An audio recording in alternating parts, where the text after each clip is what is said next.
I would like to welcome you to this program, which is held in Markaz al-Ulum, Ridge Road, Rotherham. Today's program is about the status of our beloved Imam Abu Hanifa rahmatullahi ta'ala alayhi. And to deliver this speech, we have a world-renowned scholar who is known throughout the world.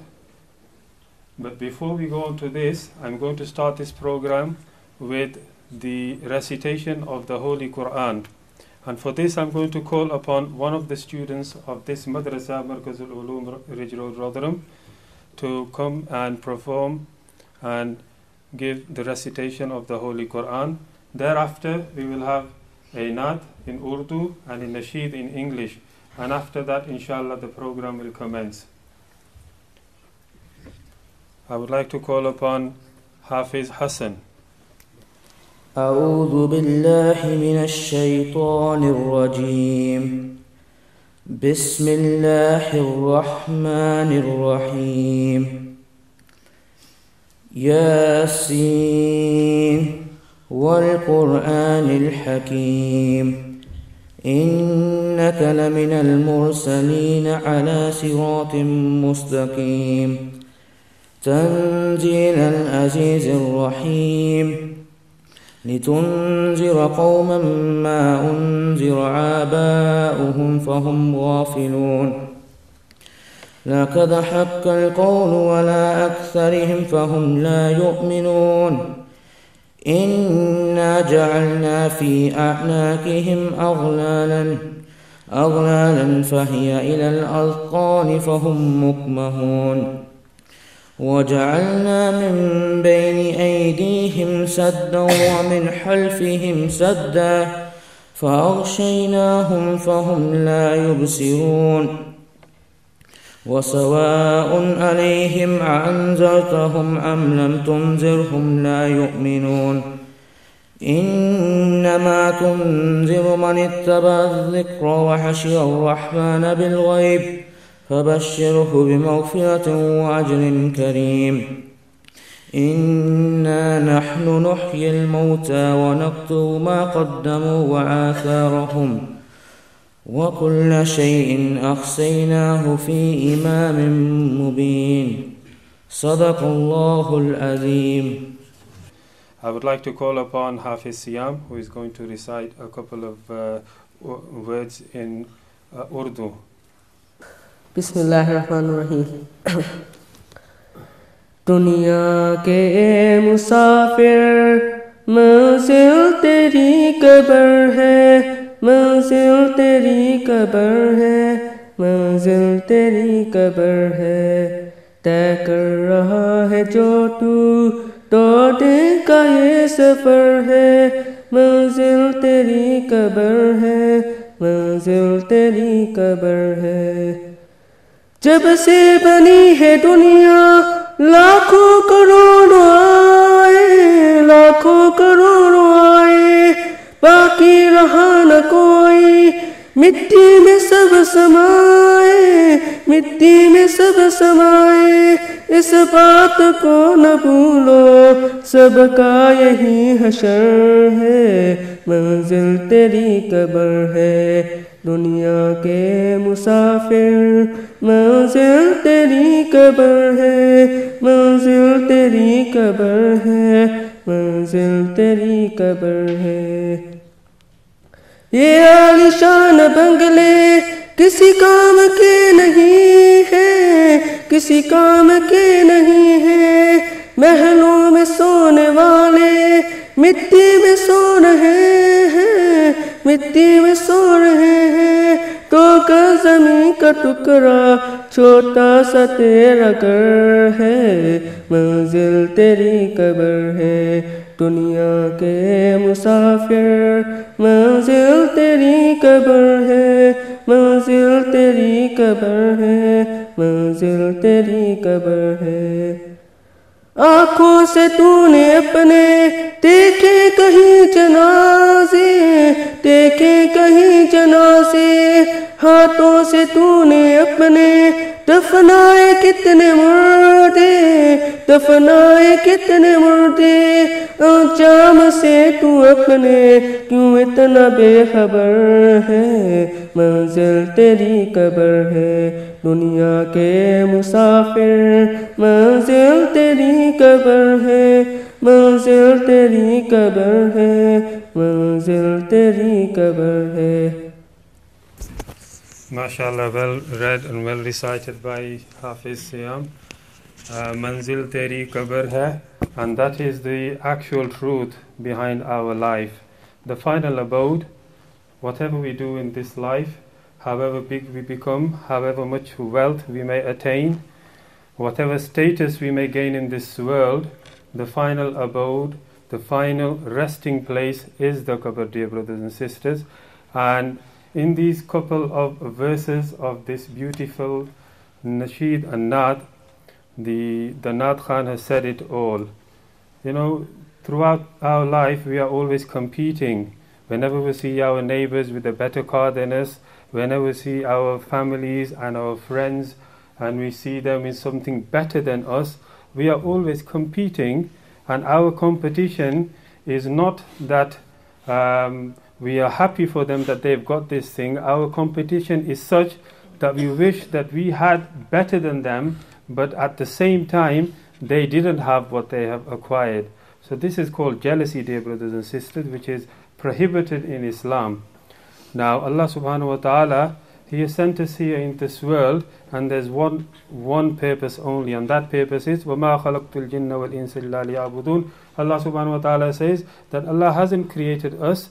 The only purpose Allah subhanahu wa ta'ala has created us for is to worship Him. So that's the insan and the jinnat, the whole of mankind, the whole of jinn kind. Allah subhanahu wa ta'ala has created us for this sole purpose, and that is to worship Him. And throughout life you will see trials, you will see tribulations, you will see good days, you will see bad days. And in those good days, it is for us to worship Allah subhanahu wa ta'ala and thank Him. And likewise, when we are in the trials and tribulations, we should also thank Allah subhanahu wa ta'ala, and we should get towards Allah subhanahu wa ta'ala. These are the purposes, these are the trials, the tests of our life. So throughout life we will always face these things, but always remember that the final abode, the final resting place is the qabr, that 6-foot place deep underground, which we will be living and resting until Allah subhanahu wa ta'ala resurrects us again. So I would now like to call upon our English nasheed artist, another student of Markaz al-Ulum Ridge Road, Rotherham, Shams, Hafiz Shams, if you would like to come up here. Subhanallah walhamdulillah wa la ilaha illallah. Subhanallah walhamdulillah wa la ilaha illallah. Subhanallah walhamdulillah wa la ilaha illallah. Every time when I'm awake, all things that I see, I know it's hard to believe, for it's from the Almighty. When the leaves fall from the tree, every plant that grows on land, when the waves flow in the sea, it's by His command. Subhanallah walhamdulillah wa la ilaha illallah. Subhanallah walhamdulillah wa la ilaha illallah. Subhanallah walhamdulillah wa la ilaha illallah. To Allah do I return, paradise is what I'll earn if I work hard and pray to my Lord every day. So Allah, give me the strength, show me the way the Prophet went. Let me hold tight to your rope, without Islam there is no hope. Subhanallah walhamdulillah wa la ilaha illallah. Subhanallah walhamdulillah wa la ilaha illallah. Subhanallah walhamdulillah wa la ilaha illallah. Ya Allah, I thank you for my clothes and my food. As I live throughout this test, I'll remember I've been blessed. Ya Allah, hear my dua. Please help your ummah, so that we can all unite and praise you day and night. Subhanallah walhamdulillah wa la ilaha illallah. Subhanallah walhamdulillah wa la ilaha illallah. Subhanallah walhamdulillah wa la ilaha illallah. Allah, Jazakallah for your inspiring nasheed. Just before I call upon our honorable guest, just to explain to you that from now up until Isha time, which is approximately 8:15, 8:30, depending on how long this program lasts, the rest of the program will be about the status of our beloved Imam Abu Hanifa rahmatullahi alayhi. This program, it's going to be a very educational program for myself, and I'm sure for all of us. And there's lots and lots of questions which we always have within our minds, which inshallah summa inshallah will be answered today. There's lots of doubts, lots of things which people say about our beloved Imam, which sometimes through the lack of our knowledge we are unable to answer these questions. And inshallah, the purpose of this program is so that all of these misconceptions, all of these misunderstandings, they can be taken away from us today. After Isha Salah, which is going to be about 8:15 or 8:30, depending on the program, there's going to be food which is going to be served. So all brothers and all sisters are requested to stay and have the food, and then we will allow you to depart from this program. So, without taking any more of your time, I'm going to call upon Hazrat Maulana Mumtazul Haq, who is the Imam and the Khatib of Stratum Masjid, which is in London, and they're world famous, world renowned. Allah subhanahu wa ta'ala give ilm and Allah give barakat in their knowledge. So I'm going to pass this speaker over to them now. Assalamu alaikum wa rahmatullahi wa barakatuh.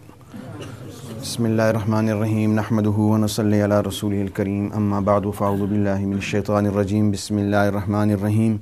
Ya ayyuhalladhina amanu ati'u Allaha wa ati'u ar-rasula wa ulil amri minkum. وقال النبي صلى الله عليه وسلم من يريد الله به خيرا يفقهه في الدين أو كما قال النبي صلى الله عليه وسلم سبحان ربك رب العزة عما يصفون وسلام على المرسلين والحمد لله رب العالمين. اللهم صل على سيدنا محمد وعلى آل سيدنا محمد وبارك وسلم. My dear brothers and respected elders, honorable ulama, and the sisters who might be listening, I begin in the name of Allah and thank Him and praise Him and glorify Him. I seek His forgiveness and I ask Allah to send His infinite mercy upon His beloved Prophet Muhammad sallallahu alaihi wasallam, and to guide us all to the right path so that we can all live like Muslims, die like Muslims, and rise like Muslims on the day of Qiyamah.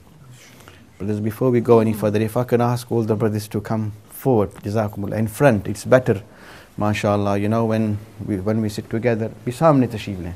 Young, come on, boys, if you can come at the front, it'll be better, inshallah. If you get up and walk to the back, it's better. Be samne aa jaye. Then I don't have to keep looking left and right, inshallah. It's better, mashallah, Allah has blessed you with youth and young age and strength. Be samne aa jaye. Young man, come to the front. Ya phir yahan samne aa jao, ya samne aa jaye. Jo zaat mazur hain, wo to hain hi.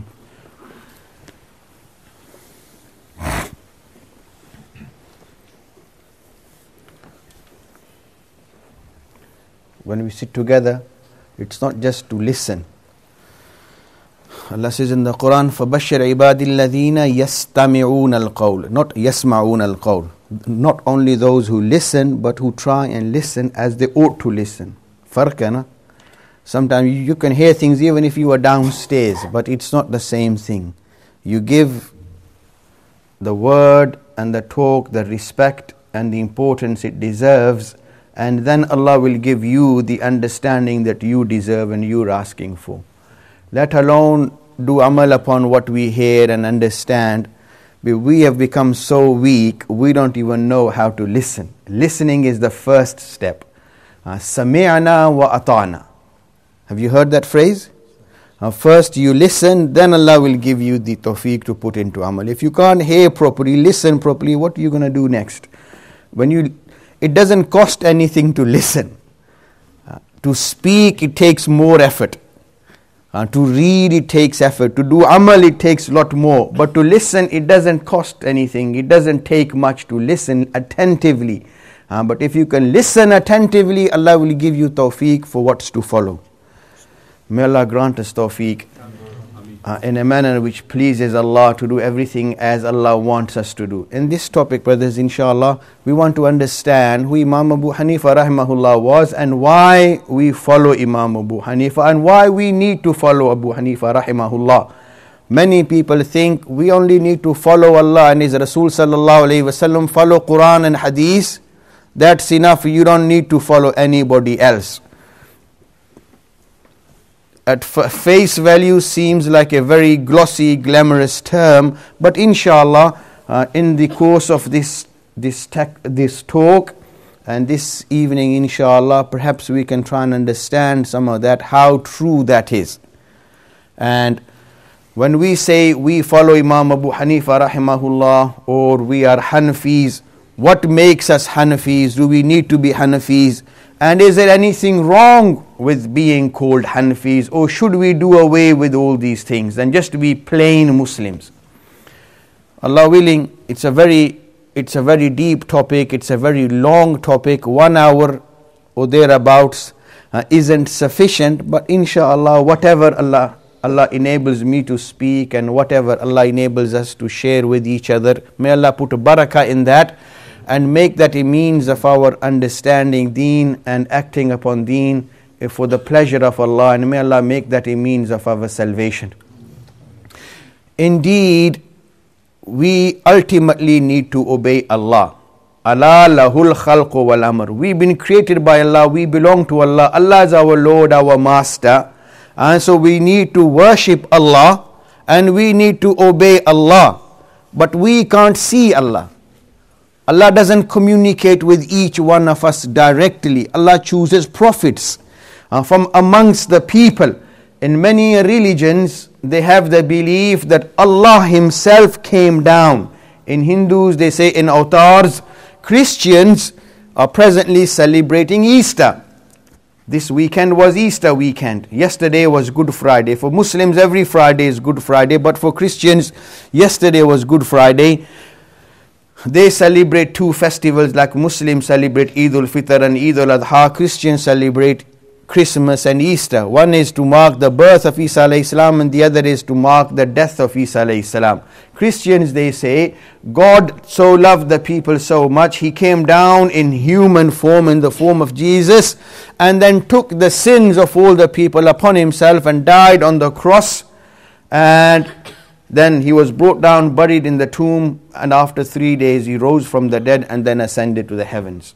Christians believe God came down in the form of Jesus to show people how they live, and so that He can experience and feel what it means to live on earth as a human.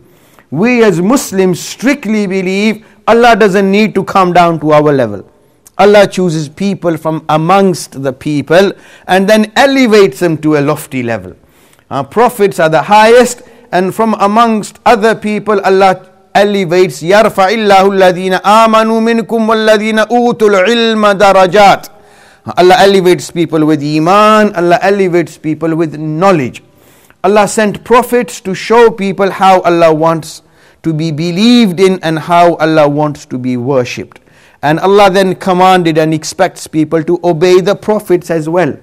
Because obedience to prophets is obedience to Allah. Allah tells them how Allah wants to be believed in and how to be worshipped, and then the prophets teach their people.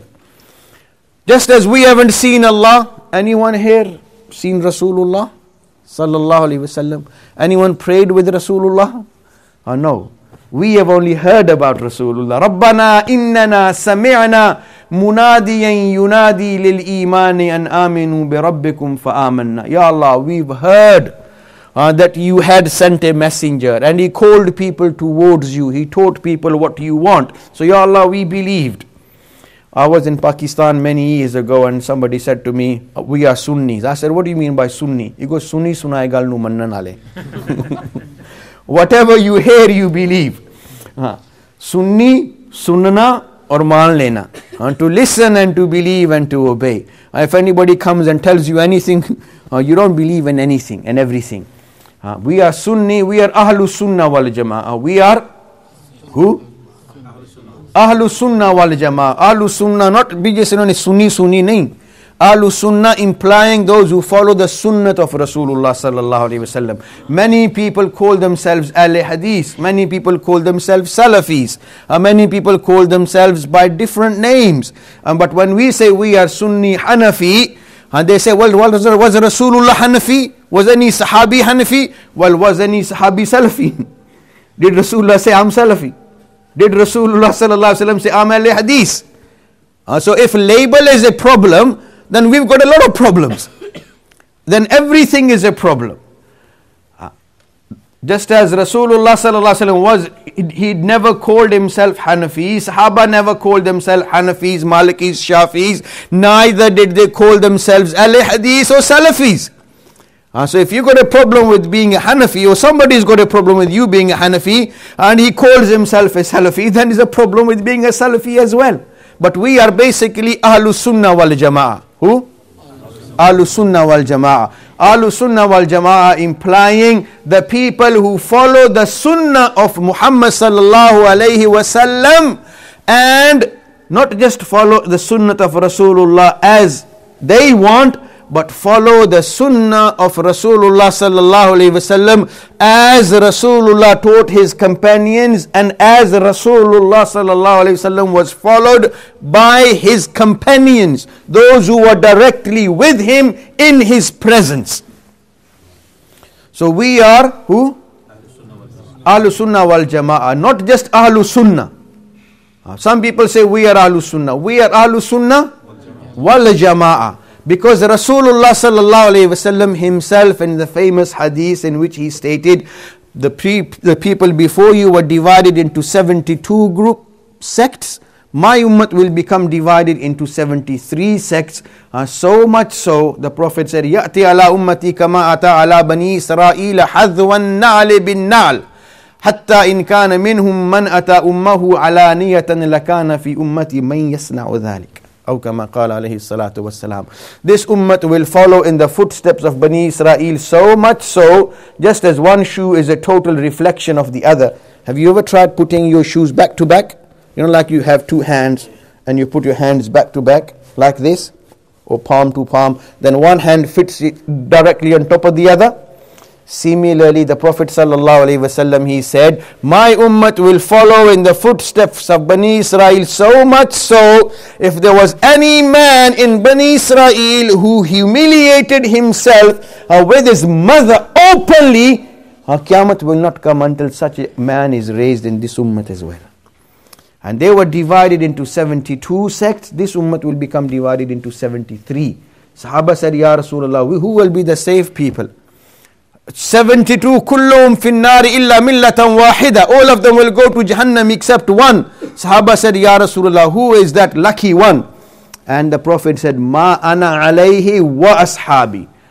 They are those who follow my footsteps and the footsteps of my companions. The Prophet didn't just say, Ma ana alayhi, those who follow me. The Prophet said, Ma ana alayhi wa ashabi, those who follow on what I am upon and my companions.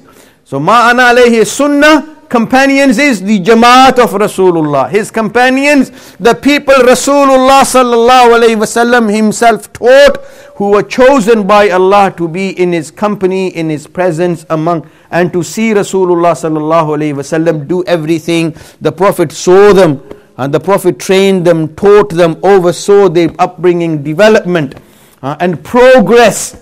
There were people that Allah Himself, أُولَٰئِكَ الَّذِينَ امْتَحَنَ اللَّهُ. There were people that Allah judged and promised them, لَهُمْ مَغْفِرَةٌ وَأَجْرٌ عَظِيمٌ. Allah promised them forgiveness and immense reward.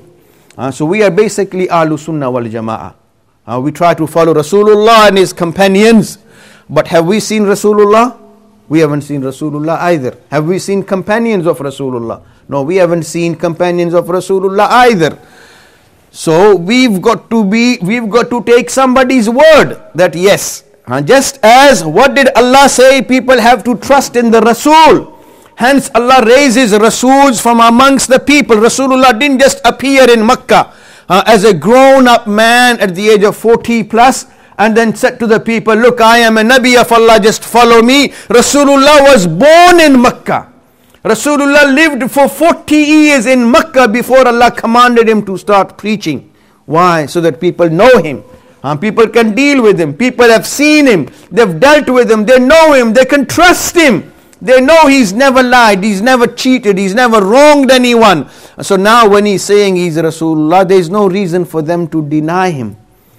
So لَقَدْ لَبِثْتُ فِيكُمْ عُمُرًا مِّن قَبْلِ. I've lived my lifetime in you. You've always seen me. Have I ever lied? Have I ever cheated? Have I ever wronged anyone? So if I have never said a lie, done nothing wrong before, so why would I start now? So prophets are raised amongst the people. We haven't seen Rasulullah sallallahu alaihi wasallam. So how do we know what to follow? We have been commanded to obey Allah because Allah is our Lord. Rasulullah sallallahu alaihi wasallam was sent by Allah. Allah chose Rasulullah sallallahu alaihi wasallam like Allah chose many prophets before him. So people have to trust in Rasulullah sallallahu alaihi wasallam, and all the Nabis, as they trusted that what they are saying is revelation from Allah. Trust is the big thing. Trust is the big thing. The whole human society is based around trust. If somebody says something, then we take it for granted what he is saying is right.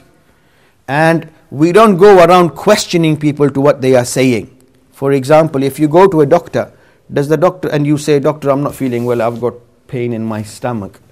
Does the doctor, do I know you're a trustworthy person?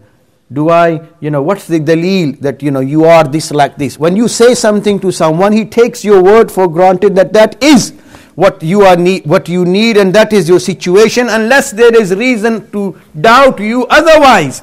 When you call in a builder and you say, I need some work done, or you call in a plumber and I say, I need some work done, or you go to see a lawyer, or you take your car to a garage and you say this needs attention, do they take your word that is the case, or do they question you?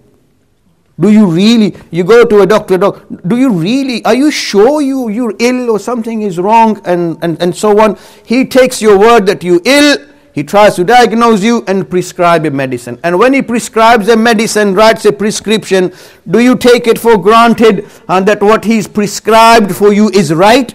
Or do you question him, doctor, I'm sorry, but I don't trust the medicine you've given me. It might cause me to die. You might react with something. You're not even a Muslim. Let alone, when you quote some hadith to some people or say, brother, this is what Rasulullah sallallahu alaihi wasallam, how he prayed or he did something. Brother, this is da'if. We don't trust this. Okay, at least it's been narrated by a Muslim, but the man, the doctor who's you putting your life in his hand indirectly, he might not even be a Muslim. How many brothers sitting here whose GPs are not Muslim? Put your hands up. Have you ever questioned him for dalil? When you take your car to a garage or to a mechanic and he fixes your car or puts in some parts, have you ever asked him for a dalil? What's your dalil for this? I might be driving my car, taking my family out for a weekend, and suppose my car goes out of control and I'm trying to turn left or right, I go straight into a wall and I might get killed. Do you ever say that?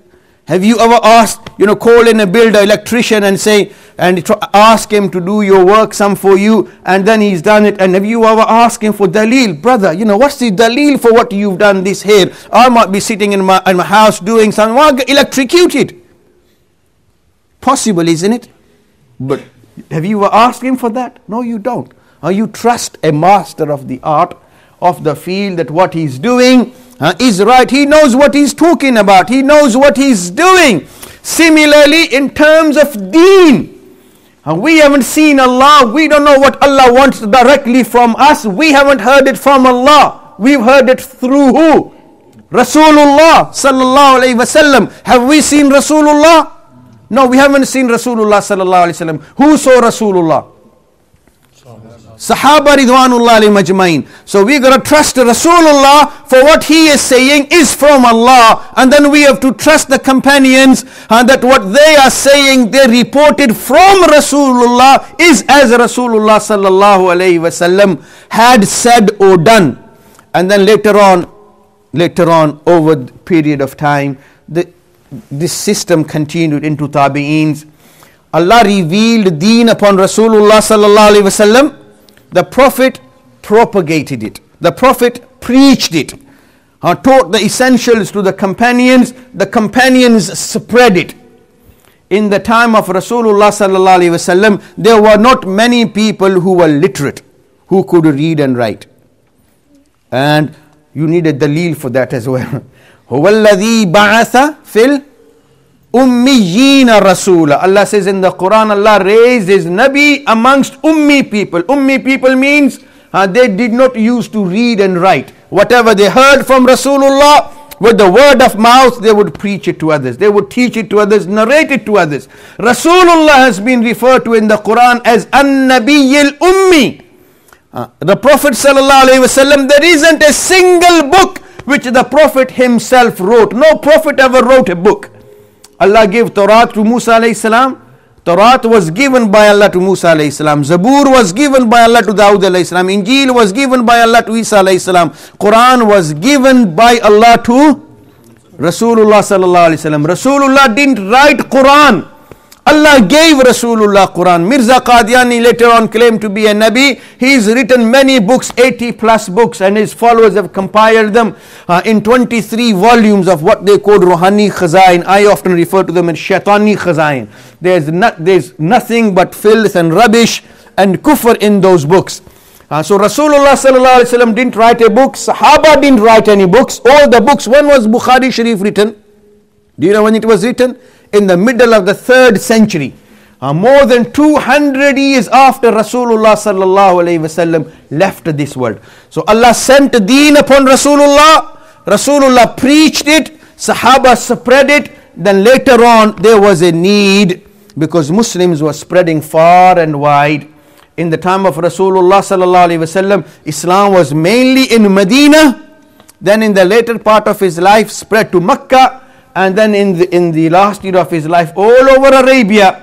And then after Rasulullah passed away, he spread to Sham, into other parts of the world. But towards the end of the 1st century of Islam, Islam was spreading across continents. There were people who had not seen Rasulullah sallallahu alaihi wasallam, or most of the people hadn't seen many of the Sahaba. So most of the knowledge being spread and shared was just with the word of mouth. And so there was a need to put it all together, to bring it all together in the form of a handbook or in the form of an encyclopedia, so that people can then learn from it and implement it. And Islam, this is what we were called compiled. One is written, one is an author, one is a compiler. Author is someone who writes anything from his own imagination, his understanding of an issue. Compiler is someone who information is already there, they just put it together. Like Imam Bukhari rahmatullah alayh did not write Bukhari. He did not author it. He compiled the hadiths. Hadiths was spoken by Rasulullah sallallahu alayhi wasallam. Sahaba narrated incidents from his life.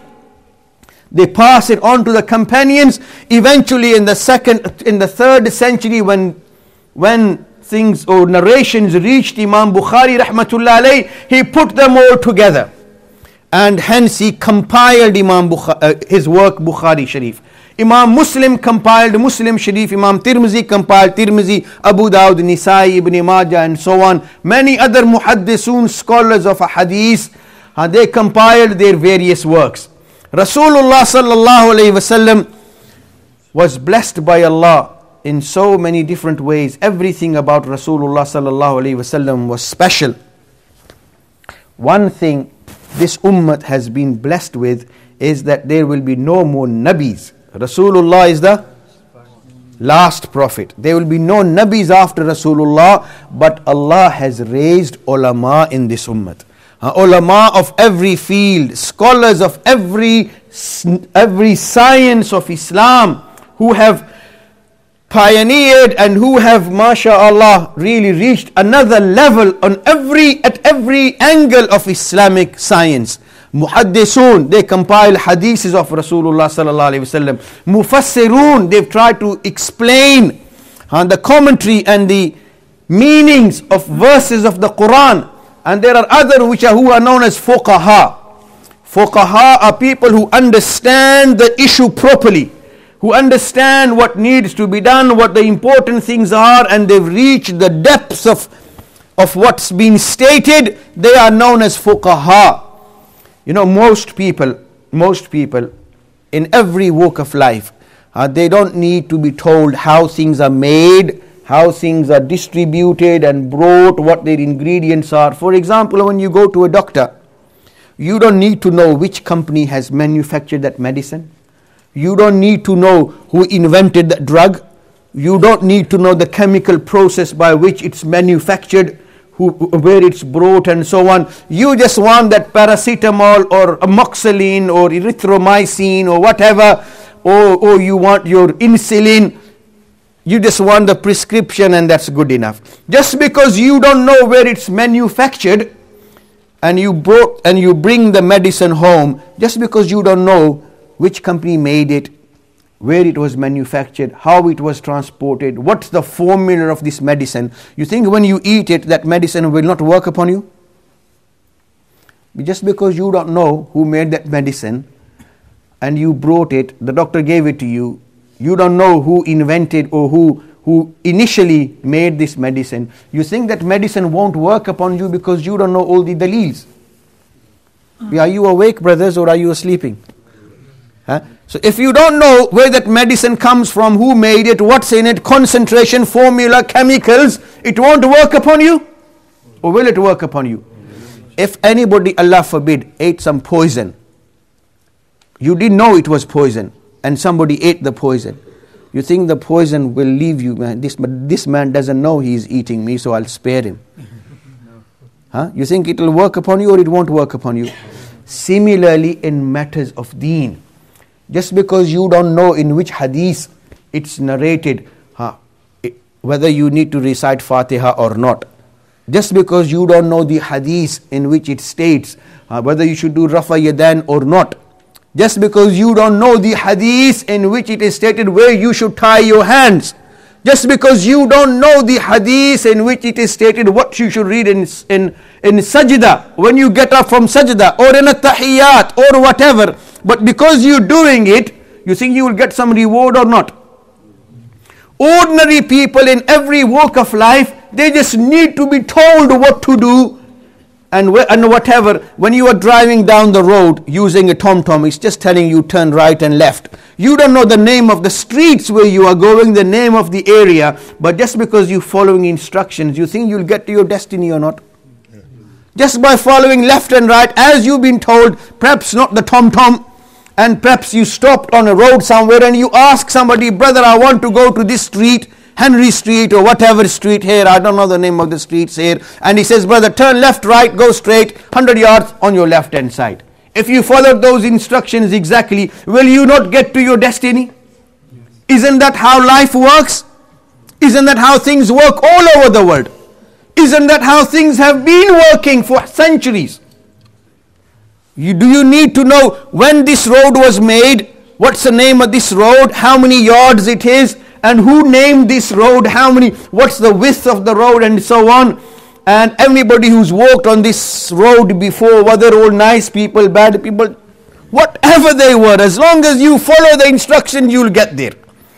That is the same case with Islam. If you know what to do, providing, just like if you ask somebody sensible, brother, I want to go here, can you give me instructions? If he seemed a bit drunk, or if he seemed a bit crazy, and he gave you instructions, then you would know, sorry, I asked the wrong guy. You would understand yourself. But if you ask somebody and he seemed reasonably confident, and you have every reason to assume he knows what he's talking about, and you followed his instructions, you will get there. Similarly in Islam, in Deen, every person is simply neither required to nor expected to know the dalil for everything. Which ayat of the Quran, which hadith is this mentioned? If you just follow ulama, scholars, providing you try and ask somebody, it's your responsibility that you make sure that you ask a man who's properly learned. Like Imam Sahib here, you know, mashallah, he's learned from his school, mashallah, Darul Uloom, and he's learned Quran and Hadith. We can trust him, inshallah, he'll tell us a proper masala. Just because somebody's got a beard and you ask him a masala, that might not be enough. But if you ask, this is your responsibility to see and ask someone, that he knows what he's talking about. As long as you've done that, the rest Allah will overlook. And there is dalil in that. The dalil is in Surah Fatiha. All of us, we pray, Ihdina Sirat al-Mustaqim. And then? Ihdina Sirat. Some people say, brother, we got to follow Allah and His Rasul sallallahu alayhi wa sallam. So, Ihdina Sirat al-Mustaqim. Listen to this. Is Surah Fatiha like this? Ihdina Sirat al-Mustaqim. Sirat Allahi wa Rasul. Have you ever heard that one before? What does Surah Fatiha say? Sirat al-Lazina Anamta alayhim. Is there any mention of Rasul in here? If Sirat al-Mustaqim was only the path of Rasulullah, then Allah would have said, Ihdina Sirat al-Mustaqim, Sirat al-Nabi. But Allah doesn't say that. You know what An'amta, Alladhina An'amta means? The path of those whom you have favored. And then the Quran explains itself who those people are. Ulaika alladhina an'ama Allahu alayhim minan nabiyyin.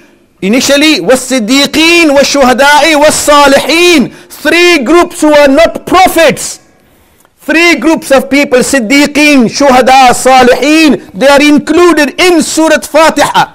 You know what Surah Fatiha is? You know how many times you recite Surah Fatiha every day? Can anybody tell me? 32 times minimum. But you must have heard one of my other lectures. 17 rakats of Faraz. 17 rakats, 2 for Fajr, 4 for Zohar, 4 for Asr, 3 for Maghrib, and 4 for Isha. That's 17 rakat Faraz, 3 rakat Witr. That makes, go to school. 17 and 3 is 20. And 12 rakats are Sunnat-e Muakkida.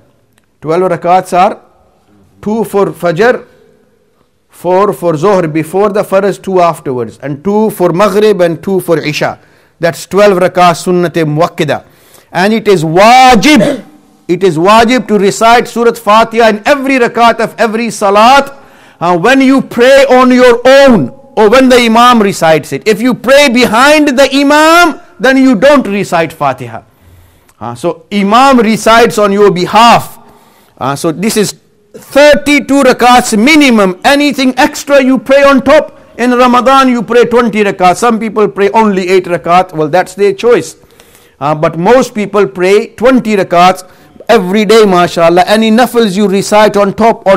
But minimum 32 times you recite Ihdina Sirat al-Mustaqim, Sirat al-Ladhina An'amta alayhim. Ya Allah, show us the right path. The path of those. Not only the path of Rasulullah. Rasulullah is on the front. He is Imam. Ummat has been following. Like there's a kafala, like there is a caravan, a group traveling. This Ummat, Rasulullah is at the front, followed by Sahaba, Tabi'een, Aimma, Mujtahideen, Salaf, Salihin. Oh, we are right at the back. We are 1400 years down the line. Now, when people go to Sainsbury's or Tesco's or Barclays, and other people are in there as well, what do you normally do? Jump to the front of the counter, or you line up behind? Have you ever tried to jump the queue? Everybody, well, we are mostly Pakistanis. Even at Heathrow or Manchester Airport, when people are going, they line up. But as soon as they get to Islamabad, there's no queue. Everybody likes to jump to the front.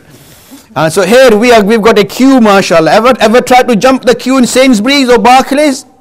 What do they say? If you try to jump, they say, get to the back. Is that what they say? Sorry, sir, can you get to the back, please? There's a queue in the Ummah. Rasulullah sallallahu alaihi wasallam, Sahaba, Tabi'in, Imam, Mujtahidin, Salaf, Salihin. We are 1400 years down the line. There is a fashion now. Brother, we got to follow Rasulullah, so jump in front of the queue. In front of we got to follow Rasulullah, not Abu Bakr and Umar. There's a guy in Birmingham as well. He's caught this fever from the Shias. He says, I know things about Abu Bakr as-Siddiq. They don't allow me to follow him blindly. Rasulullah prayed 8, Umar prayed 20, Rasulullah prayed 8. So we got to follow the sunnat of Rasulullah. Dr. Zakir Naik says as well, you can pray 20, but sunnat is 8. So who told Dr. Zakir Naik sunnat is 8? Didn't Umar radiallahu anhu know that sunnat is 8 as well? Hazrat Aisha radiallahu anha, who reported the hadith, didn't she have the courage to tell Umar radiallahu anhu, Umar, how dare you make people pray 20 when sunnat is only 8? So what, brother, we got to follow Rasulullah, not Umar. Umar is not our Nabi. Umar is not our Nabi, but he learned from who? The Prophet said. So if he doesn't know what is Sunnah, who told you what is Sunnah? Brother, it's in Bukhari.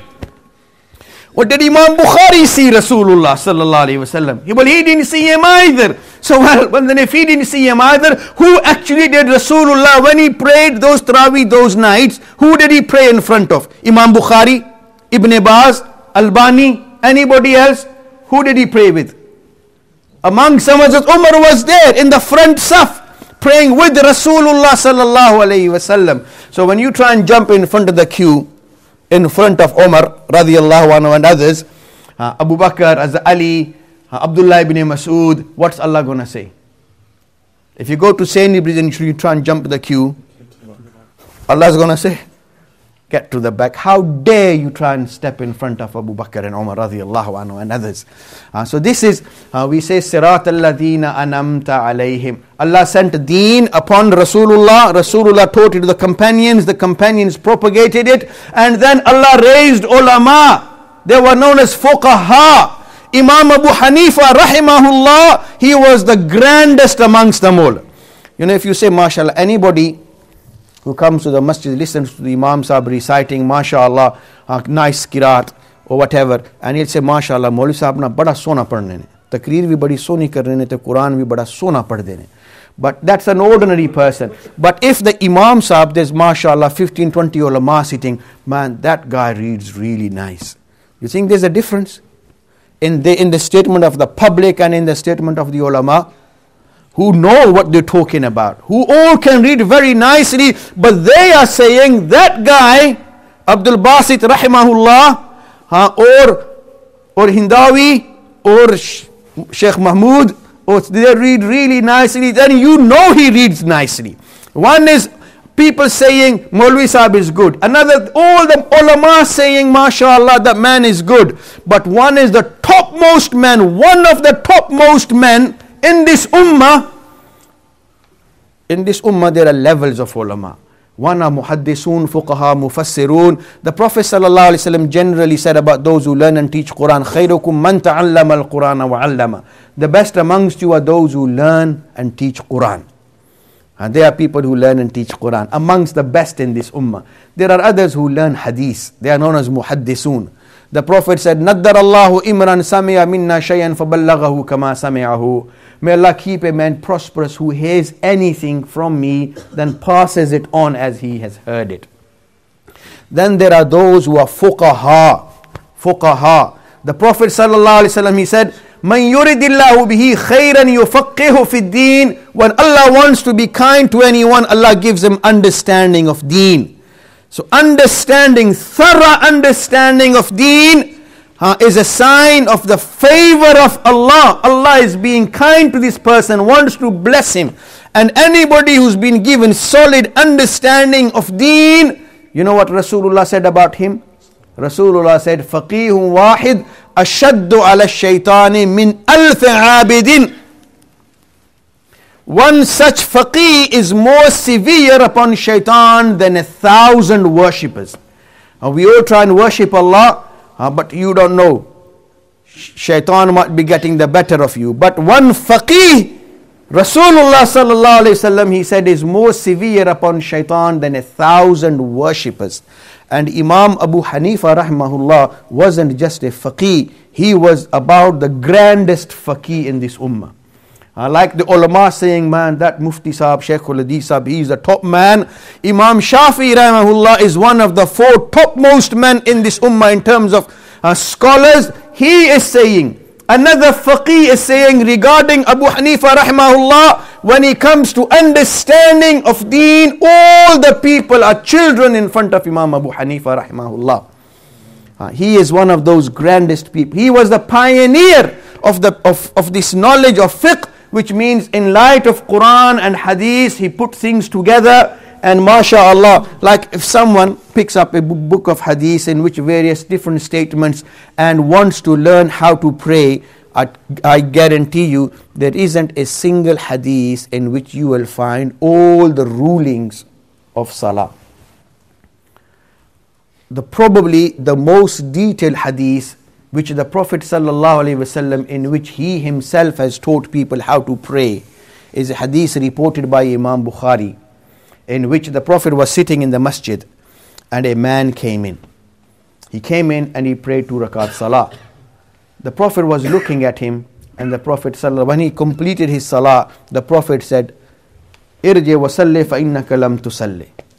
Go back and say your prayer again, because you haven't prayed. He got up and he said his prayer again. And he repeated his prayer in the same way that he had prayed before. The Prophet said to him again, Irji wa salli fa innaka lam tusalli. Go back and pray, you haven't prayed. The man, he repeated his prayer second time. Again, the same thing Rasulullah said 3 times. On the 3rd occasion, when the Prophet said to him, go back and pray, you haven't prayed. The Prophet, the man, Sahabi radiyallahu anhu, he says, Ya Rasulullah, I don't know how to pray any better than this. Fa'allimni. Ya Rasulullah, please teach me. What am I doing wrong? I don't know what I'm doing wrong. This is the best I can do. And then the Prophet ﷺ said to him, when you stand to pray, make takbir. إِذَا قُمْتَ إِلَى الصَّلَاةِ فَكَبِّرْ. And then say your takbir. And then recite whatever Quran you know. And then make ruku' حَتَّى تَتْمَئِنَّ رَاكِعًا. Then make ruku' properly. And then from your ruku' stand in such a way until you stand properly. And then make sajda حَتَّى تَتْمَئِنَّ سَاجِدًا, in a manner that you make sajda properly. Then get up from your sajda and sit properly. And this is how you complete your salah. The Prophet ﷺ did not tell this man where to raise his hands, only make takbir, or whether even to raise his hands, where to hold his hands, here, or in between, and what to say when going down. He said to the Sahabi to recite Quran. He didn't say recite Fatiha either. And then when going into ruku, he didn't say what to recite in ruku, how to get up from ruku, saying what. So in this hadith, which is considered to be the most detailed, very basics of salah.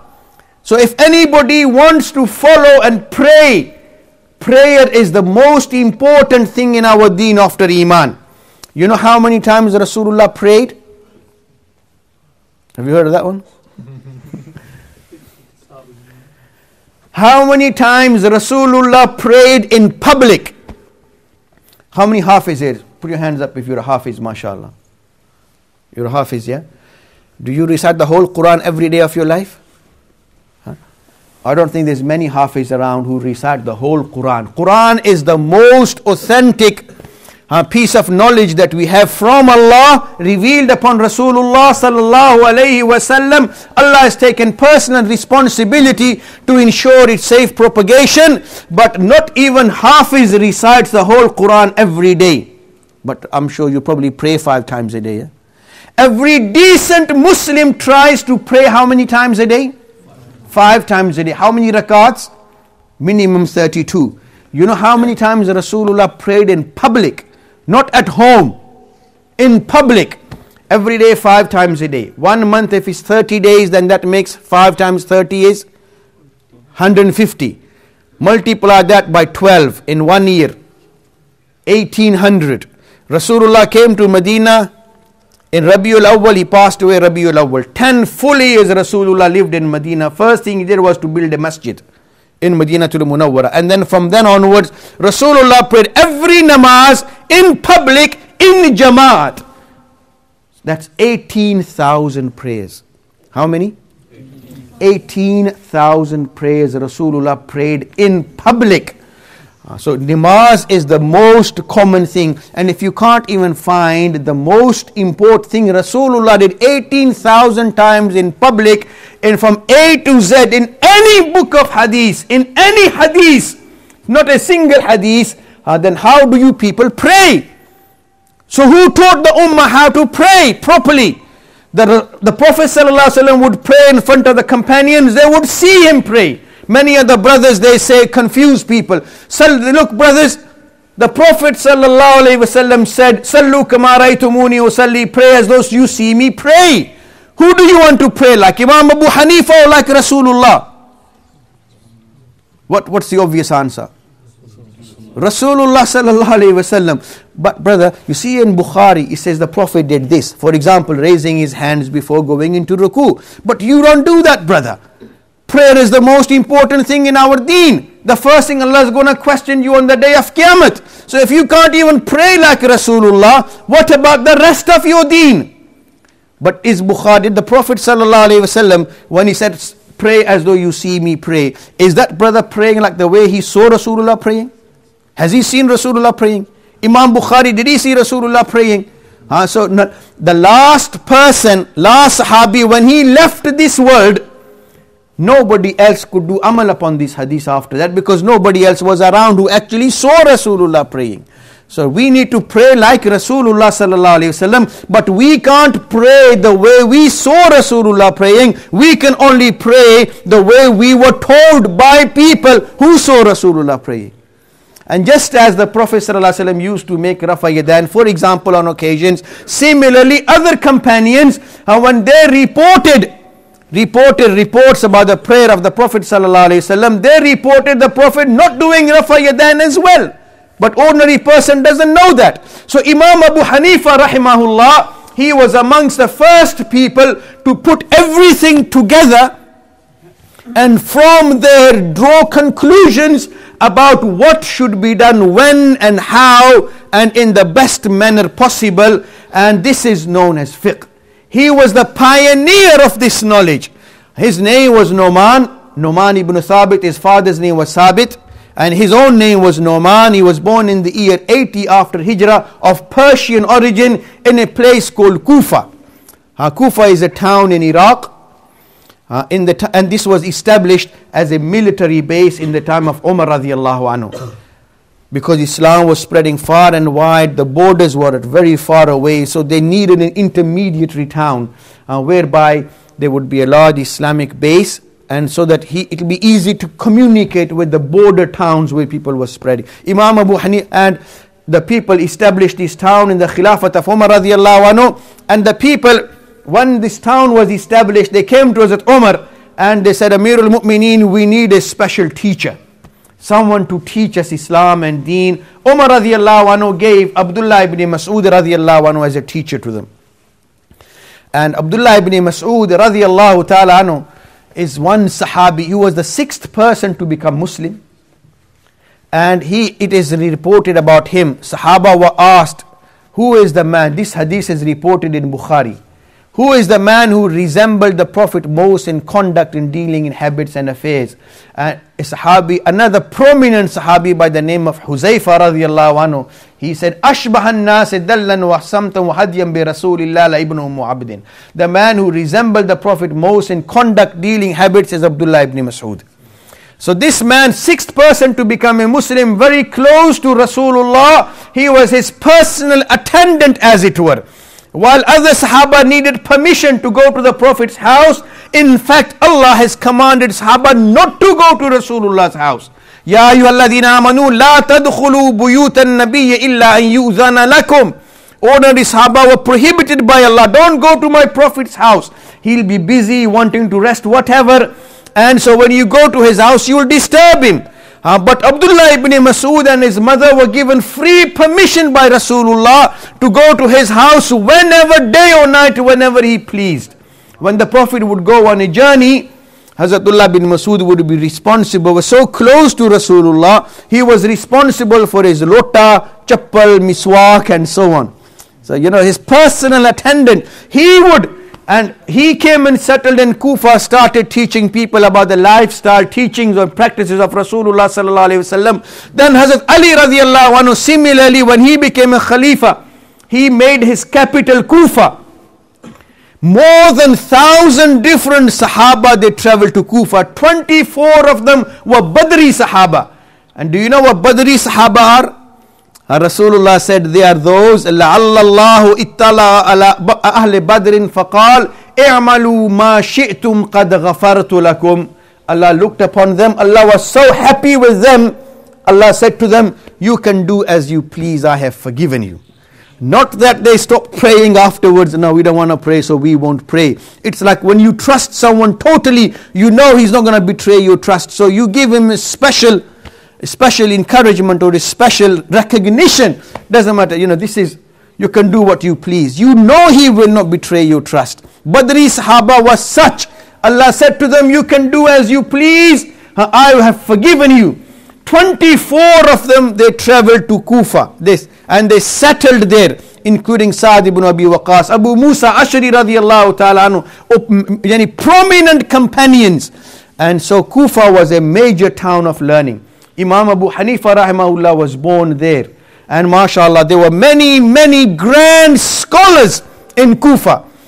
Amongst other subsequent imams and scholars, there is a man, his name is Shamsuddin Zahabi.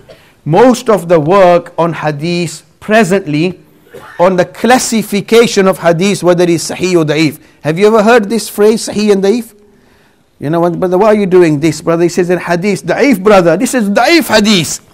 You need to follow sahih hadith. Dr. Zakir Naik Sahab says as well in some of his lectures, brother, first you got to follow sahih hadith. Brother, who are you to say that? Did Rasulullah ever say that? And there isn't a single hadith anywhere which mentions in the Quran whether this is sahih or Rasulullah said this is sahih or da'if. Whether a hadith is sahih or da'if is a matter of opinion. Some people, it's a complicated science, it's a complicated issue, but basically the muhaddisun who compile a hadith, if they trust the narrators and they think they were all pious, intelligent, sensible, had good memory, were trustworthy, every one of them, then they usually label that hadith as sahih. But just because one person trusts someone, brother, you might know him, you might trust him with your life.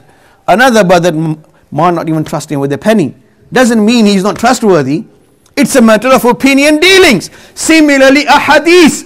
Some muhaddisun say, so this hadith is sahih. The same hadith by many other muhaddisun has been considered as da'if. So whether a hadith is sahih or da'if is a matter of opinion. And if you're going to follow an opinion, if at the end of the day, well, what's wrong with following the opinion of Imam Abu Hanifa rahimahullah, for example? So I was saying, Shamsuddin Zahabi rahimahullah, his work is fundamental in the classification of hadith. He was an 8th century scholar, 8th century of Hijrah scholar. He's written about people, scholars, and in there, a book called Tazkiratul Huffaz. He's written a special book in which he's listed the names of all the prominent grand scholars until the 8th century of Hijrah, because he himself was born in that century. Obviously, he didn't know who was going to come after. In there, many, until the year 250 after Hijrah, 100 of those scholars were from Kufa. So Kufa was a place which was, mashallah, highly recognized as a place of learning. Imam Abu Hanifa rahimahullah was born in Kufa, inherited the knowledge of Abdullah ibn Mas'ud radiyallahu ta'ala anhu, and mashallah he traveled extensively to Makkah, to Medina, learning from prominent people. From Rasulullah sallallahu alayhi wasallam students, people like Abdullah ibn Abbas radiyallahu anhu, they were famous. Rasulullah gave him a special dua, Ya Allah, bless him with knowledge, understanding of deen. Abdullah bin Abbas radiyallahu anhu was the son of Abbas, the Prophet's uncle, and he was amongst the last people to make hijrat. And after Rasulullah passed away, because he had spent most of his life in Makkah, then he went back to settle in Makkah, taking his family with him, including Abdullah bin Abbas. Abdullah bin Abbas radiyallahu anhu then spent the rest of his life in Makkah, and he taught many of his students, among them Ata bin Abi Rabah rahimahullah, and Alqama, and Ikrama rahimahullah. They were his prominent students. Imam Abu Hanifa rahimahullah learned from them. He learned whatever he could in Kufa, traveled to Makkah, traveled to Medina. In Medina, amongst others, was one of the descendants of Rasulullah sallallahu alayhi wasallam by the name of Muhammad bin Ali. You know, the Prophet sallallahu alayhi wasallam's grandsons through the Fatima, Hassan and Hussein. Then Hazrat Hussein radiyallahu anhu had a son, his name was Ali. Ali bin Hussein, who's referred to as Zainul Abidin. Imam Zainul Abidin, he's one of the people that Shias regard as one of their 12 Imams. Ali bin Hussein Zainul Abidin had a son, he named him Muhammad. Muhammad is referred to as Muhammad Baqir as well. The Shias refer to him as Imam Baqir, the father of Imam Ja'far Sadiq. And he died in the year 124 after Hijri. Learned from many of the Sahaba who were around in his youth, in the 50, 60 years after Hijrah. Imam Abu Hanifa rahimahullah in Tazkiratul Huffaz has been referred to as one of his students as well. Learned from almost 4,000 teachers, 300 of them prominent shuyukh and muhaddisun and fuqaha of his time. And then Allah blessed him, and then he set about compiling deen in such a manner, like in a simple to follow instructions. Like when you stand up to pray, what should you do? There is daleel, but ordinary people, if someone said to you, brother, let me teach you how to pray the way Rasulullah sallallahu alaihi wasallam prayed. If somebody said to some brother, just raise your hands like this. When you raise your hands up to your earlobes, and then up to your earlobes facing Qibla, and then tie your hands saying Allahu Akbar, and then recite Sana, Alhamdulillah, Surat, then go into Ruku. And he taught you this according to what he has learned in light of hadith, and he taught you this prayer. Now, being ordinary person, mashallah, working 9 to 5, whatever, then turning to the needs of your family, probably haven't got the time or the understanding or the memory to memorize every hadith where it is. Now, if you learnt what the Maulana taught you, do you think your prayer will be acceptable? Like that medicine your doctor gave you, you don't know which company manufactured it, which scientist invented it, what's the formula, what's the ingredient, concentration. But when you eat that antibiotic, you usually get better, yeah? Similarly, when the Maulana told you, brother, just do this like this in that manner, you think your prayer will be acceptable? Inshallah, it will be acceptable. Every person is not required to understand all the evidences and know which books hadith says whatever. This is known as taqleed. Taqleed means to follow somebody without asking and demanding the evidence where it is narrated. You know, many other brothers, and Imam Abu Hanifa rahimahullah is one of those Imams whose taqleed has prevailed and been prevalent and continuous in the Ummah since his lifetime. Allah blessed him that most of the Ummah throughout the history of Islam has been following Imam Abu Hanifa rahimahullah. There have been more muqallids of Imam Abu Hanifa even presently than all the other Imams put together. The other 4 Imams, Imam Shafi, Imam Malik, after Imam Abu Hanifa, he was the first. He was so fortunate, Allah blessed him and so many Sahaba. And you know what Rasulullah sallallahu alaihi wasallam said about Sahaba? The Prophet said, "La tamassan naru musliman ra'ani or ra'a man ra'ani." The fire of Jahannam will not touch a Muslim who has seen me or seen someone who has seen me. Anybody who saw Rasulullah with Iman in the state of Islam, Rasulullah gave him assurance of Jannah and not being condemned to Jahannam. Similarly, someone who saw a Sahabi, the Prophet said Allah will similarly save him from Jahannam. From all the other Imams which subsequently are known as Imams, Imam Abu Hanifa rahimahullah is the only one to have seen Sahaba.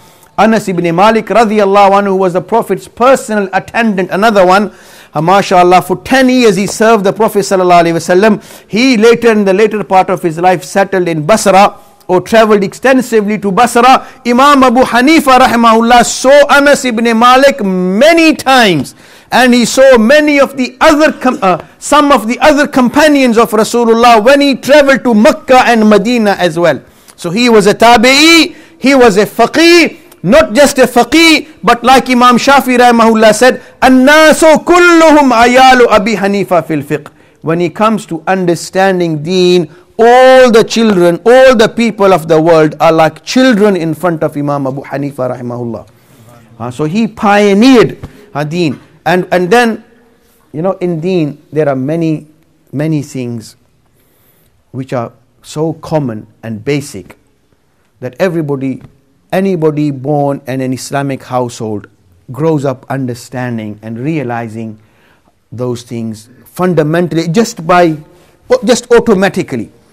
Like if somebody said to you, "Brother, alcohol is halal," you know that. Will you accept him? Brother, it's in the Quran. And there is a verse in the Quran which says explicitly that alcohol is also good. Fihi manafi'u linnas. Allah says there's even benefit in it for people.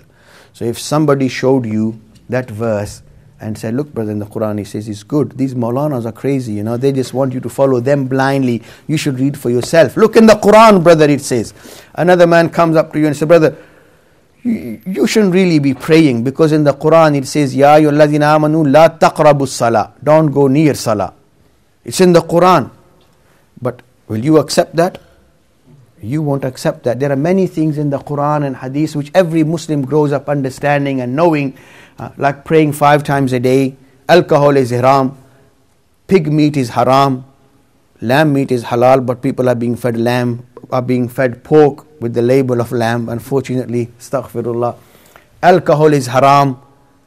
Zina is haram. Lying is haram. All these things are basic, which are clear. There's no ambiguity, controversy. Everybody knows, and they are haram. You know what is farz. 5 times prayer is farz. Ramzan fasting is farz. Hajj is farz upon those, and zakat is farz upon those who are rich, whatever. These are basics. But there are certain things which are controversial, or certain things. Let me give you another example. Things which are clear. There's no difference amongst people anywhere. How many times do the Salafi brothers pray? Hanafis, Shafis, Malikis. When do Salafis fast? What month? Hanafis, Ramadan. Where do Hanafis go for Hajj? Salafis. Do Hanafis go to Ravend for Hajj? No. What is common basic understanding? There is no difference. How many prayers Salafis, Hanafis pray? Same. The names are the same. Fajr, Zohar, Asr, Maghrib, Isha. How many rakats of Fajr, Farz do Hanafis pray? Salafis, Shafis, Malikis. Believe me, even Qadianis pray 2 rakat. Yeah. So what? And when people begin to pray, for example, when the Imam Sahib begins his salah, how does he begin his salah? By saying Allahu Akbar. And mashallah, he might have come back from work, tired. Or if you were going to begin your salah, you're a Hanafi, and you are going to begin your salah, you've been out to work, and you come and say Allahu Akbar. Because you're tired, do you go to At-Tahiyyat first? Hanafis, Shafis, will they all pray the same? They'll begin their salah with takbir, and then tie their hands, and then recite Sana, Subhanakallahumma, Fatiha, Surat. Yeah? Go into ruku, and everybody does the same way. Yeah? The only difference perhaps is, in the beginning, we might be raising our hands to ears, they might raise their hands to hair. We'll tie our hands here, they might tie it here, like this or like this, whatever. Yeah. Then you go into ruku, or you are praying behind the Imam Sahib said, Ghairil Maghdubi alayhim walad dhalin. Then what do you say? Do they say Ameen as well? They make sure they get heard, huh? Yeah. But you say Ameen as well, they say Ameen. The only difference is they say it loudly, you say it lowly. Then you go into ruku. And mashallah, when you go into ruku, you say Allahu Akbar, go into ruku, yeah? Without raising your hands. They say Allahu Akbar, go into ruku, perhaps with raising their hands. So when you see 90% of the things are the same. The only difference is a few percent. How things are done intricately and minor details. And just to highlight those few things, the prayer timings are almost the same. When do Salafis pray Fajr? Before sunset, after sunrise? When do Hanafis pray? Say before sunrise, after sunrise. Okay, they might pray it in the darker, we might be praying slightly later, closer to sunrise, but still before sunrise, which is a window, which is a tolerance Rasulullah himself has given and provided. So if it's within the tolerance, then what's the point? Then what's the argument about? And in such issues, there are three sorts of issues. In those which are unanimously accepted, everything is clear. There is no difference between Hanafis, Shafis, Malikis. Then there are some issues which are controversial. You know what controversial means? There's a report in a hadith which the Prophet ﷺ has been reported to have, for example, raise his hands before going into ruku. On one hadith it says that. In another hadith it's reported similarly by Abdullah ibn Mas'ud radiyallahu anhu, for example. He would say to the people, Ala usalli bikum salata Rasulillah, faqama fasalla falam yarfa'u yadayhi illa fi awwala marratin thumma la ya'ud. He would say, shall I show you the prayer of Rasulullah, how Rasulullah prayed? And he would stand and pray in front of the people, raise his hands only in the beginning and never again. So one hadith says Rasulullah did, another hadith he says Rasulullah did not. And so now you have controversy. So the issue becomes controversial. So in such issues which are controversial, number one, if you remember three names, three words: controversial, ambiguous. You know, ambiguous means something not clear. You know, when we speak in English, some of the brothers, they say, brother, why are you talking this titbit? And when we talk in Urdu, it's a lot of the youngsters, they say, we don't understand Urdu. So, but anyway, controversial, you understand what controversial is? Yeah. The other is ambiguous. Ambiguous means something not clear. For example, if you were having some dinner and you ask for water, you say, son, bring me some water, please. So how will he bring you the water? In a bucket? He'll bring you water in either a glass or a jug with a glass, yeah? Now if you were going for istinja, you said, son, bring me some water. Will he bring you in a glass? He'll bring you in a lota. If you were sitting down to have a shower, nowadays you're people down, but if you're back in India, Pakistan, and you were going for a shower, son, can you put me some water? Yeah? Then what will you put the water in? In a bucket. So did you ask for water? You didn't specify what you want the water in, but depending upon the situation, the man understands himself. But the word, just give me some water, that can be elaborated or understood differently depending upon the situation.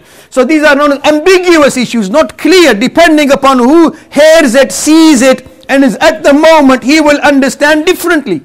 So these are ambiguous issues. Then there are third type, undefined. Third type is undefined. Our deen is kamil. Have you heard of that one before? Allah has perfected, completed deen. Now if you look for everything in Quran, will you find everything in Quran? Are the names of the prayers mentioned in the Quran? The rakats mentioned in the Quran? How much zakat you need to pray mentioned in the Quran? How you should perform Hajj, is it mentioned in the Quran? It's not. Similarly, many things are not clear in Hadith either. And Rasulullah sallallahu alayhi wasallam has given examples of those things. When Rasulullah sent Muaz ibn Jabal radiallahu anhu to Yemen, and he gave him specific instructions, and he said, "Oh Muaz, when people come to you with problems, how will you deal with their problems?" He said, "Ya Rasulullah, I will look at what's in the book of Allah." And the Prophet said, "If you don't find it in the book of Allah, then," he said, "I will look to the sunnah of Rasulullah." And the Prophet then said, "If you don't find it in my sunnah, what will you do then?" He said, "Ya Rasulullah, then I will make ijtihad. Thumma ajtahidu bira'i wala alu. I'll do my best. I will make ijtihad." And then the Prophet didn't say to him, "Oh Muaz, how I thought I could trust you. How dare you say something that you will do your own ijtihad and come up with your opinion?" The Prophet didn't say that. It says in hadith, the Prophet ﷺ then patted his chest and said, "Alhamdulillahi alladhi waffaqa rasula rasulillahi lima yarda bihi rasulu." All praises for Allah who enabled the messenger of his messenger with what pleases him. With what pleases the messenger of Allah. So there are things that they are not clear in Quran or Hadith, and then such people who can make ijtihad are known as mujtahids. Rasulullah was happy with them. Rasulullah praised him. Rasulullah approved him. And Imam Abu Hanifa rahimahullah was the first person in this ummah to make such ijtihads and mashallah come up with solution to problems, practical problems, because Islam was spreading far and wide. People needed clear, simple to follow instructions. Like if you go into B&Q and you pick up a cabinet or whatever, you expect instructions, simple to follow instructions, do this, mashallah, diagrams, and you follow it. You can come home with confidence. You buy, you know instructions included, you can assemble it and get yourself a cupboard or a cabinet or whatever. Similarly, Imam Abu Hanifa rahimahullah was the first person in this ummah in light of Quran and Hadith and the Sunnah of the Prophet sallallahu alaihi wasallam. He compiled simple to follow instructions for people covering every walk of life. Obviously, there are going to be things which are not clear in the Quran and Sunnah of Rasulullah. So people, they were jealous. And you know, all the great people in the world, many people are jealous. No one greater than Rasulullah sallallahu alaihi wasallam. But were people not jealous of him? The Jews and the Christians knew him. Allah says in the Quran, "Alladhina ataynahumul kitaba ya'rifunahu kama ya'rifuna abna'ahum." They used to recognize Rasulullah like they recognize their own children. But hasadam min indi anfusihim, because of jealousy, falamma ja'ahum ma arafu kafaru bi.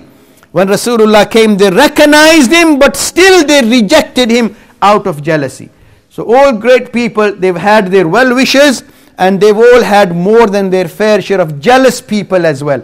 Similarly, Imam Abu Hanifa rahimahullah, like I was saying, throughout the history, more people have been following Imam Abu Hanifa rahimahullah than all the other Imams put together. Presently, the population of Muslim is around 1.2 billion, 1200 million or so. Believe you, even today, in times of fitna and fasad, at least half the ummah. Population of Pakistan is almost 175 million. Bangladesh similarly, 160, 170 million. That makes 350 million. In India, there's more than 200 million Muslims. That's 550 million. And then along with that, all these Turkish Central Asian states, Turkey and many Iraqis, and they are all Hanafis. So all the Arabs, North Africans, Indonesians, mashallah, all the put together, there are less followers of all the other three Imams than Imam Abu Hanifa rahimahullah. In all throughout the history of Islam, Allah has given Imam Abu Hanifa rahimahullah such a qubuliyat that more than half the ummah throughout the history has been following Imam Abu Hanifa rahimahullah. When we say we follow Imam Abu Hanifa rahimahullah, or we accept him as an Imam, some people say, many people refer to Imam Abu Hanifa as the greatest Imam, Imam Azam. Many people, they say, brother, don't refer to Imam Abu Hanifa as the Imam Azam. Rasulullah is Imam Azam. Rasulullah isn't just Imam Azam. Rasulullah is Rasul Azam. if somebody comes and says to you, brother, where do you live? England or Doncaster or Rotherham? Brother, where do you live? England or Rotherham? What do you think? You live in England and Rotherham. Rotherham is in England. You say, you'll know that guy's lost the plot. He doesn't know what he's talking about. If somebody wants to ask you, brother, where do you live? He say, brother, do you live in Rotherham or Sheffield? Does it make sense? Makes more sense, huh? Whether you live in Rotherham or Sheffield. Brother, where do you live? England or Scotland? Does it make sense? But where do you live, brother? Do you live in Rotherham or you live in England? You know Rotherham is in England. Similarly, people say, brother, who are you going to follow? Imam Abu Hanifa or Rasulullah? You know this guy is talking shaitan's language. Because the Prophet said, Faqihun wahid ashaddu ala shaitani min alf abidin. One faqih is more severe upon shaitan than 1,000 worshippers. He wants to lead you away from fuqaha. And the Quran commands people to listen to such mujtahid scholars. Ya ayyuhalladhina amanu atiyu Allah wa atiyu Rasula wa ulil amri minkum. Obey Allah, obey His Messenger, and obey the mujtahid scholars. Imam Abu Hanifa rahimahullah was the greatest amongst mujtahid scholars, accepted by the ummah. So when somebody says to you, brother, who are you going to follow? Imam Abu Hanifa or Rasulullah sallallahu alayhi wasallam? You know this guy is talking shaitan's language. Because we following Imam Abu Hanifa in order to follow Rasulullah, not in preference to Rasulullah sallallahu alayhi wasallam. Our brother, you guys believe in Imam Abu Hanifa to be Rasulullah. Does anybody here recite this kalima? La ilaha illallah Abu Hanifa Rasulullah? What kalima do you recite? La ilaha illallah Muhammadur Rasulullah. We believe Muhammad sallallahu alaihi wasallam is Rasul, and in his ummah there were many Imams. Imam Bukhari, Imam Shafi, Imam Malik, Imam Ahmad bin Hanbal, Ibn Taymiyyah and others. And ulama, the great Imams themselves have accepted Imam Abu Hanifa rahimahullah to be the greatest amongst Imams. Not the greatest Imam overall. The greatest amongst Imams. No comparison to Rasulullah, na'uzubillah. But comparison to like Rotherham and Sheffield. Do you compare Rotherham with England? You will compare Rotherham with Sheffield, Manchester, Liverpool, Bradford, whatever. If you want to compare England, then you compare England with Scotland, Wales, Ireland, France, Spain, whatever. When you compare Abu Hanifa rahimahullah, then you compare him to Imam Malik, Imam Shafi, Imam Ahmad bin Hanbal and others. You don't compare Abu Hanifa to Rasulullah sallallahu alayhi wasallam. So brothers, alhamdulillah, the ummah has been following these great Imams. And Imam Abu Hanifa rahimahullah, because we accept him as an Imam, just wanted to explain to you why we accept him as Imam and in what issues we accept him as Imam. We don't say Imam Abu Hanifa, for example, said we have to pray 5 times a day. Who said we have to pray 5 times a day? The Prophet sallallahu alaihi wasallam. But have we seen Rasulullah sallallahu alaihi wasallam? So you got to take somebody's word somewhere along the line. Finally, some people say, well, Imam Abu Hanifa didn't write any books either. So what books has he written?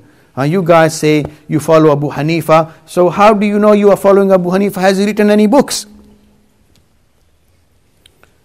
We ultimately have to follow Rasulullah. Did Rasulullah write any books?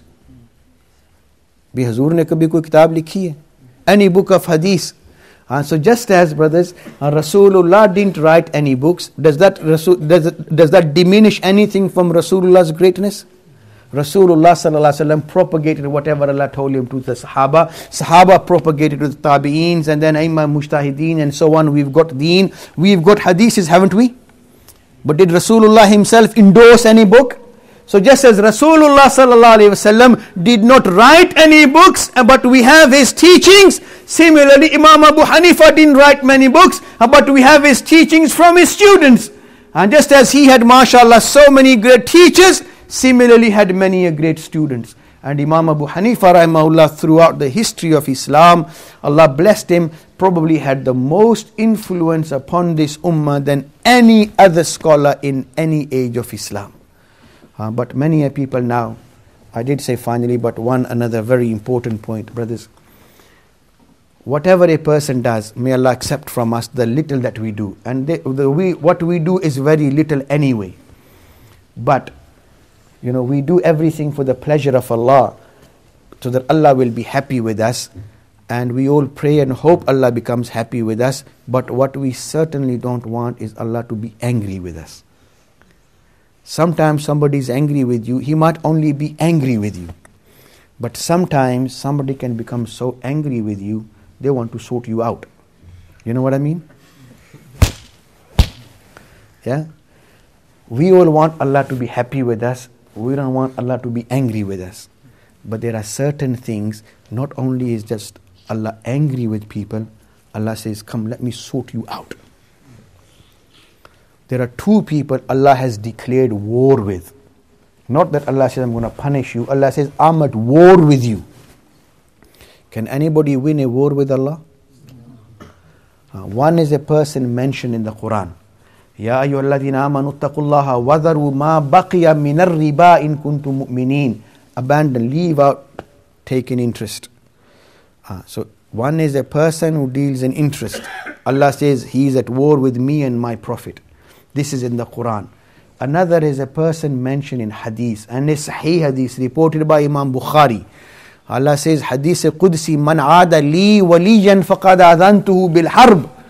Whosoever has any grudge against any of my friends, Allah says, I have declared war with him. So Imam Abu Hanifa rahimahullah wasn't just a friend of Allah, he was one of the greatest friends of Allah. People who have followed him, followed his teachings, mashallah, thousands upon thousands, tens or hundreds of thousands have become friends of Allah by following his research, his ijtihad and doing taqleed of Imam Abu Hanifa. They have become friends of Allah. So Imam Abu Hanifa rahimahullah is Imamul Awliya, is one of the greatest Imams of all the awliya. So if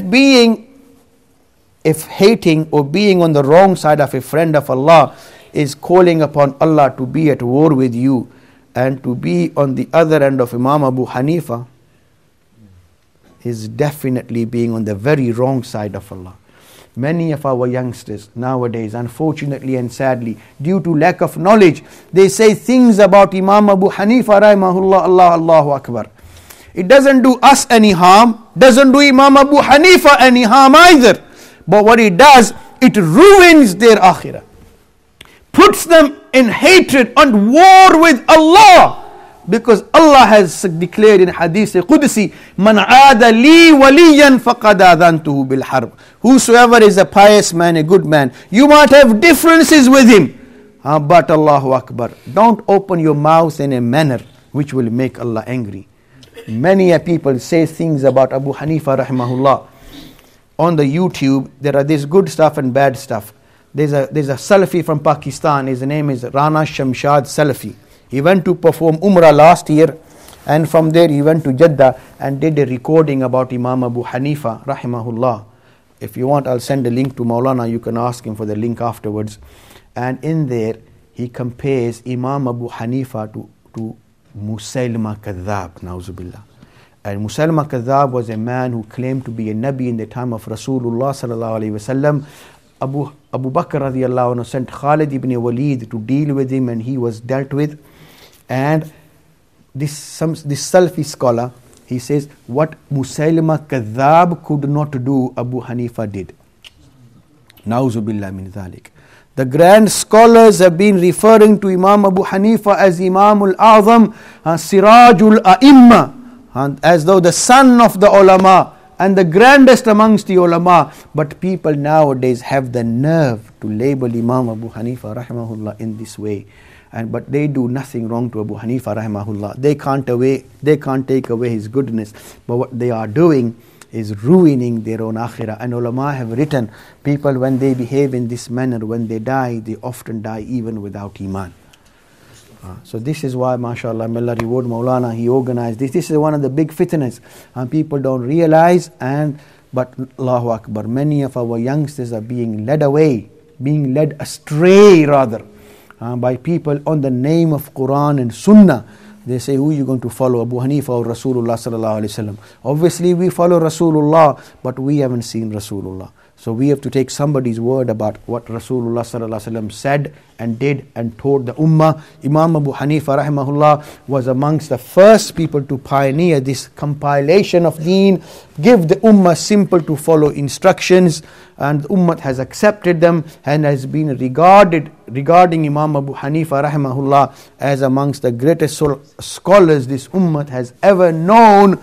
And Allahu Akbar, may Allah grant us His love, and may Allah enable us to benefit from the knowledge and the legacy that Imam Abu Hanifa rahimahullah has left behind, and may Allah save us and our youngsters from being confused and led astray by people who themselves are confused and are not aware of the situation.